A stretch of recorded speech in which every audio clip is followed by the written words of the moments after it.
नमस्कार बच्चों, संस्कृत की कक्षा में आपका एक बार पुनः स्वागत है। जैसा कि आपको पता है कि हम समास प्रकरण का अध्ययन कर रहे हैं। समास प्रकरण के अंतर्गत हमने अव्ययी भाव समास को पढ़ लिया था, तत्पुरुष समास को पढ़ लिया था, उसके पश्चात हमने कर्मधारय और द्विगु समास को भी हमने पढ़ लिया था।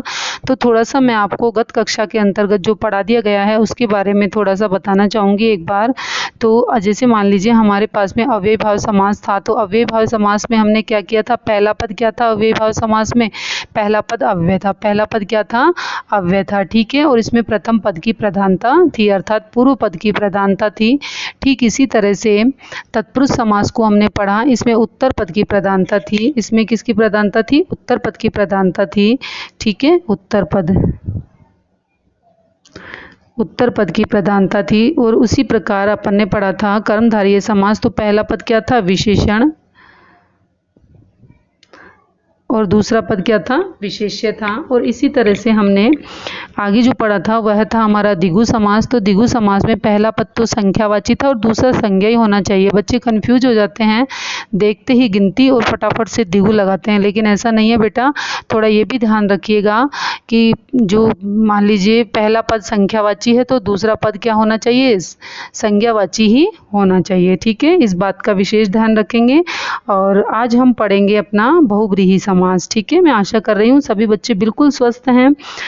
तो देखिए बेटा, बहुव्रीहि समास में क्या है, देखिए हमने प्रथम पद की प्रधानता पढ़ ली, उत्तर पद की प्रधानता पढ़ ली, उत्तर पद मतलब दूसरा पद, ठीक है बेटा।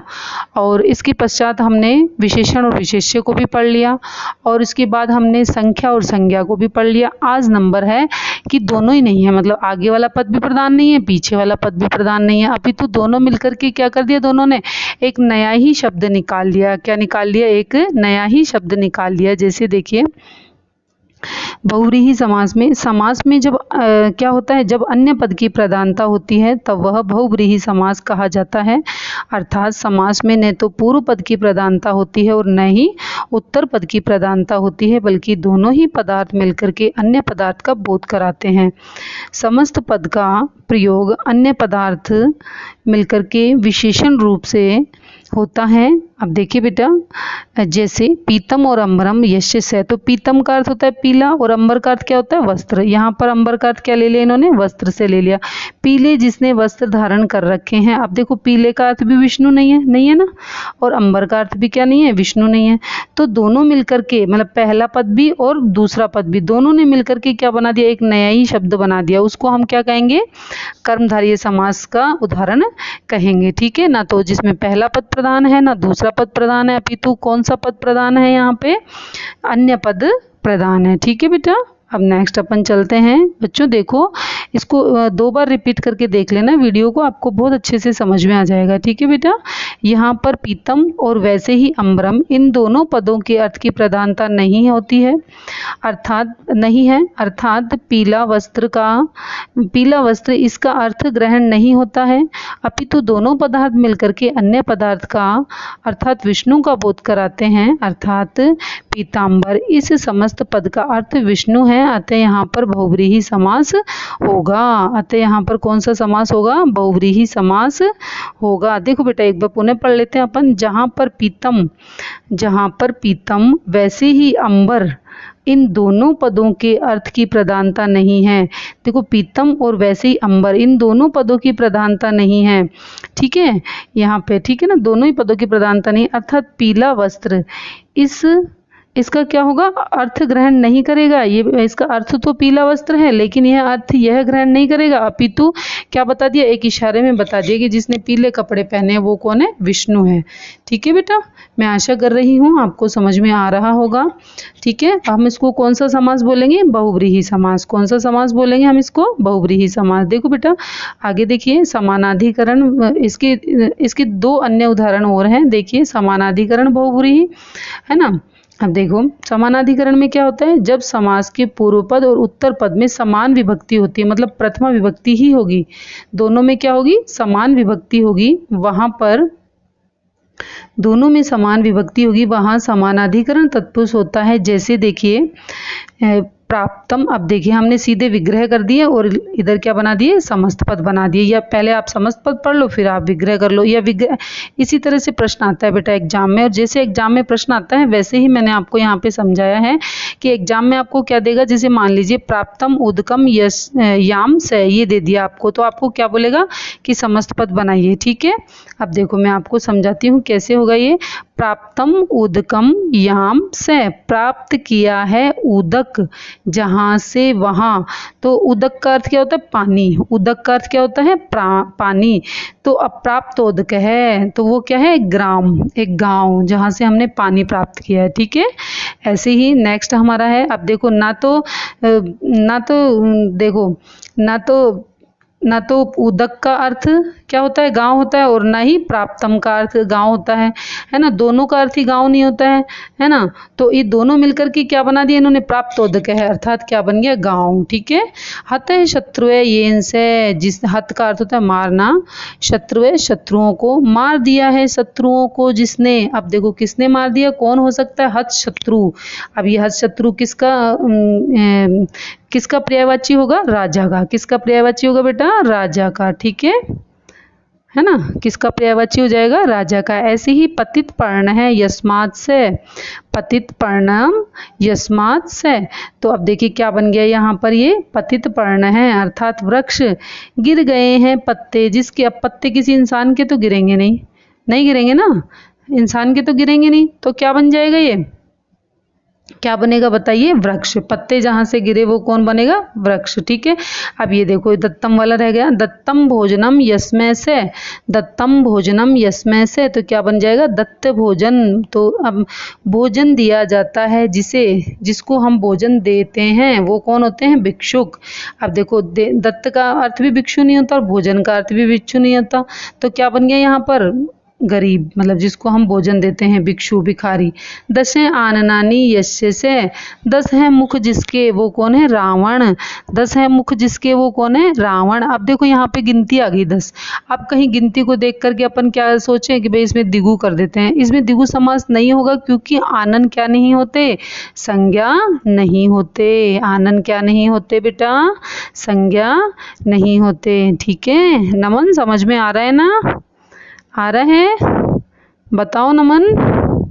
10th बी, नमन को समझ में आया नहीं आया, देवराज आ रहा है बेटा, समझ में आ रहा है ना। चलो देखो आगे देखो, नेक्स्ट देखिए, वीरा पुरुषः यस्मिन् ग्रामे से, वीरा पुरुषः यस्मिन् ग्रामे से, वीर पुरुष है जिसमें वह, वीर पुरुष है जिसमें वह। तो वो कौन हो गया, वीर पुरुष कहाँ रहते हैं, गांव में। ठीक है ना तो ग्राम का अर्थ होता है ना वीर, और ना ही पुरुष का अर्थ वीर होता है। तो अब मान लीजिए वीर का अर्थ भी ग्राम नहीं होता और पुरुष का अर्थ भी ग्राम नहीं होता, तो अन्य आ गए ना, अन्य पद। तो जहाँ पर पहले पद की भी प्रधानता नहीं होती, दूसरे पद की भी प्रधानता नहीं होती, अपितु अन्य पद ही उसके, इन दोनों को मिलकर के कोई अन्य पद, नया कोई शब्द बन जाता है, उसे हम क्या कहते हैं, कौन सा समास कहेंगे, हम उसे बहुव्रीहि समास कहेंगे। ठीक है, अब देखो व्याधिकरण बहुव्रीहि क्या है, जब समास के पूर्व पद और उत्तर पद में अलग अलग विभक्ति होती है। देखो पहले पद में भी अलग और दूसरे पद में भी अलग, दोनों में क्या होती है, अलग अलग विभक्ति होती है, तब वहां पर व्याधिकरण बहुव्रीहि समास होता है। तब वहां पर क्या होता है, व्याधिकरण बहुव्रीहि समास होता है। जैसे इसका संस्कृत विग्रह देखिए, चक्रम पाणो यस्य स, चक्रम पाणो यस्य स, अर्थात चक्र है पानी में जिसके, पानी का अर्थ क्या होता है, हाथ।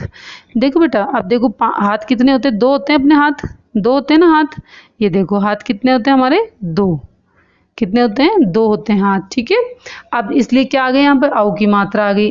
और चक्र है जिसके हाथों में, तो वो कौन है, अब देखो चक्र का अर्थ भी विष्णु नहीं होता, पानी का अर्थ भी विष्णु नहीं होता। ठीक है, तो अब ये अलग ही अर्थ आ गया, विष्णु हो गया। ऐसे ही शूलम पाणो यस्य से, त्रिशूल है जिसके हाथों में, वो कौन है, शिव है। ऐसे ही धनुः पाणो यस्य से, तो कौन बन गए, राम, जिसके हाथ में धनुष है। ऐसे ही चंद्रशेखरे यस्य से, चंद्रशेखर कौन है, शिव हो गए। ठीक है, ऐसे ही जन्मे रघुकुल है जन्मे यस्य से, जिसने रघुकुल में जन्म लिया वे कौन है, राम, वे कौन है, राम। तो इस तरह से हमारा क्या बना, ये बहुव्रीहि समास के उदाहरण बने। अब नेक्स्ट देखो बेटा, अपना अगली है तुल्य योगे बहुव्रीहि समास। यहाँ पर सह शब्द का तृतीय विभक्ति पद के साथ में समास होता है, अर्थात कहीं भी किसी के साथ जाने के योग में, किसी के साथ पढ़ने के योग में, है ना। सह सह का अर्थ होता है साथ, ठीक है। तो वहां पर क्या होगा, तुल्य योगे बहुव्रीहि हो जाएगा, ठीक है। पुत्रेण सहित है, पुत्र के साथ तो सपुत्रम, ऐसे ही बंधव है सहितम, सबंधव है, ठीक है ना बेटा। ऐसे ही विनयेन सह विद्यानम, विनयन सह विद्यानम, ठीक है ना बेटा। सविनयम, ठीक है। आदरेण सह विद्यमानम सादरम, ठीक है। ऐसे ही पत्या सह वर्तमानम, तो क्या बन जाएगा सपत्नीक। तो इस तरह से क्या बनेगा, पत्नी के साथ वर्तमान, है ना। ये क्या बन जाएगा, पत्नी के साथ वर्तमान। और नेक्स्ट जो हमारा 4th नंबर पर वह है उपमान वाचक बहुव्रीहि समास। तो उपमान में क्या होता है, किसी की उपमा दे दी जाती है किसी चीज की। जिस चंद्र को क्या बता दिया इन्होंने, मुख बता दिया। चंद्रयु मुखम यस्य से, जिसका मुख है किसके समान, चंद्रमा के समान, तो वो कौन कहलाएगी, चंद्रमुखी। ऐसे ही पाषाणवत हृदय यस्य स, उसका हृदय पत्थर के समान है, तो पत्थर के समान हृदय है, तो इसमें क्या हो जाएगा, उपमानवाचक बहुव्रीहि हो जाएगा। अब देखो बेटे गृह कार्य में क्या करना है आपको, गृह कार्य में देखो बहुव्रीहि समास को आपको याद करना है और लिखना भी है, ठीक है बेटा।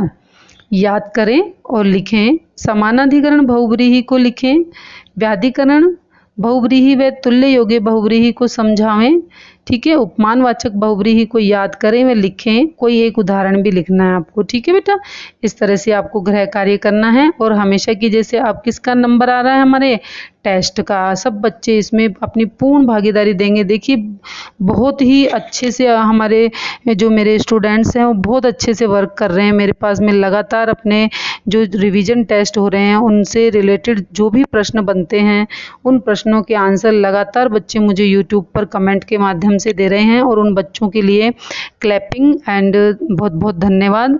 और आप बिल्कुल इसी तरह से बेटा तैयारी करते रहिए। देखिए हमारी कक्षाएं तो पता नहीं कितने दिनों तक स्थगित हो चुकी हैं और आगे भी होंगी, ठीक है ना। आगे भी होंगी और नहीं भी हो, कुछ भी हो सकता है, लेकिन अपनी पढ़ाई को हमको जारी रखना है, ठीक है। हम आपके लिए प्रयास कर रहे हैं तो आपको भी उतना ही प्रयास करना है, ठीक है ना बेटा। आप देखो क्या करना है अपन को इसमें, अधोलिखित रेखांकित पदेषु समस्त पदानाम विग्रह अथवा विग्रह पदानाम समास कृत्वा समासस्य नामापि लिखित है। और 10th की क्लास के बच्चों को मैं एक और सूचना देना चाहूँगी कि जो हमारे 10th क्लास में बच्चे हैं वे आकर के जल्दी से जल्दी अपना रजिस्ट्रेशन करवा लें। और आपके यहाँ पर कोई पड़ोस में और भी कोई बच्चा है, मान लीजिए कोई किसी को एडमिशन लेना है तो उसे भी आप विद्यालय में भेजें। इंग्लिश मीडियम स्कूल, अपना इंग्लिश मीडियम स्कूल भी चालू हो गया है, तो कोई भी बच्चा यदि इंग्लिश मीडियम में, छोटा बच्चा यदि एडमिशन लेना चाहता है तो आप उसे भी भेजें, ठीक है बेटा। और जल्दी से जल्दी अपना रजिस्ट्रेशन करवा करके अपने एडमिशन को पुख्ता करें, ठीक है ना। देखिए अब चलो अपन आते हैं अपने टॉपिक पर, रिवीजन टेस्ट पर। अधोलिखित रेखांकित पदेषु समस्त पदानाम विग्रह अथवा विग्रह पदानाम समास कृत्वा समासस्य नामापि लिखित है अतः सत्वः येन से। अब आपको इसका मेरे को आंसर बताना है। ये सब मैं आपको पढ़ा चुकी, आपको अपने आप से आंसर निकालने हैं और मुझे भेजने हैं, ठीक है, कमेंट के माध्यम से। प्राप्तकम उदकम याम से, ऐसे ही दशानन है। और ऐसे ही चक्रपाणी चंद्रशेखरे यस्य से, ऐसे ही पाषाण हृदयम, पत्थर के हृदय वाला, ऐसे ही साधरम, ठीक है। इस तरह से इन सारे प्रश्नों के उत्तर आप मुझे कहाँ भेजोगे, यूट्यूब पर कमेंट के माध्यम से भेजेंगे और अपना नाम भी लिखेंगे और कक्षा भी लिखेंगे, ठीक है बेटा। यदि आपको मेरे द्वारा दी गई जानकारी अच्छी लगी तो आप चैनल को लाइक शेयर और सब्सक्राइब करें, अपने मित्रों के साथ बांटें, खूब पढ़ें, खूब मेहनत करें। जय हिंद, जय भारत, नमस्कार।